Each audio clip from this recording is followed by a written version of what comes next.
नमस्कार दोस्तों, आज की कहानी है। एक राजा को 4 रानियां थी। उसकी पहली रानी इतनी सुंदर थी कि वह उसे सिर्फ देखता रहता था। राजा की दूसरी रानी भी कम नहीं थी। वह इतनी सुंदर थी कि वह हमेशा उसे पास में लेकर बैठता था।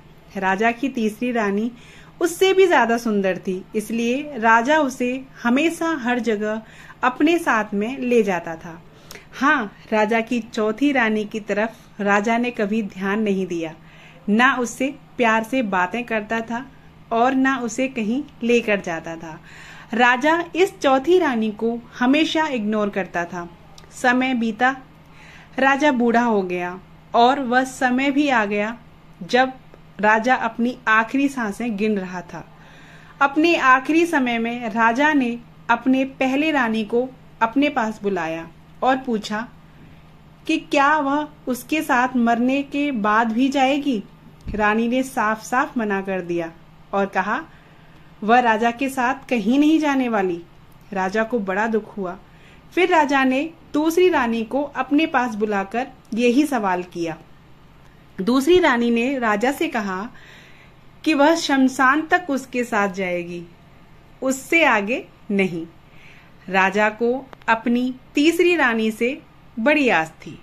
उसने तीसरी रानी को भी जब यही सवाल किया तो तीसरी रानी ने कहा कि वह राजा के मरने के बाद किसी और के साथ चली जाएगी।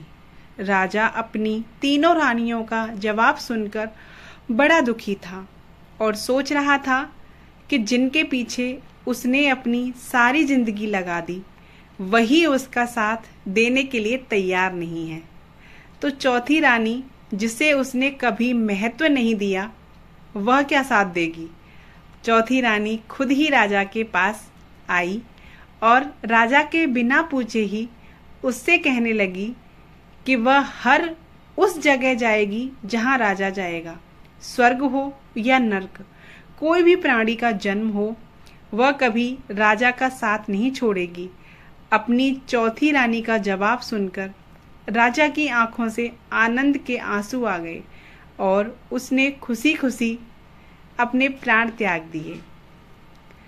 दोस्तों, कौन था वो राजा और कौन थी वो 3 रानियां जिन्होंने राजा को आखिरी समय में ठुकरा दिया, और कौन थी वह चौथी रानी जिसने इतना ठुकराए जाने के बाद भी राजा का साथ अंतिम समय तक दिया। राजा कोई और नहीं, हम स्वयं हैं। पहली रानी हमारा शरीर है जो मृत्यु होते ही हमारा साथ छोड़ देती है। दूसरी रानी हमारा परिवार, रिश्तेदार या समाज जो शमशान भूमि तक साथ देता है।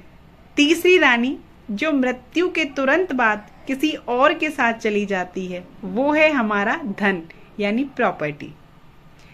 और अब सोचिए चौथी रानी कौन होगी जो हमेशा हमारे साथ जाएगी और जिसको हम कभी महत्व नहीं देते। तो वो रानी है सद्भावना और निस्वार्थ भाव से किए गए पुण्य कर्म। दोस्तों, आज की कहानी से आपको क्या सीख मिली और आज की कहानी आपको कैसी लगी, हमें कमेंट बॉक्स में ज़रूर बताइएगा। और अगर आप हमारे चैनल पर नए हो तो प्लीज़ हमारे चैनल को सब्सक्राइब कीजिएगा। बेल आइकन के साथ में बेल आइकन को ऑल पे प्रेस कर लीजिएगा, जिससे कि आपको वीडियो की नोटिफिकेशन टाइम पे मिल जाए। मिलते हैं ऐसी कहानी के साथ, तब तक के लिए राधे राधे।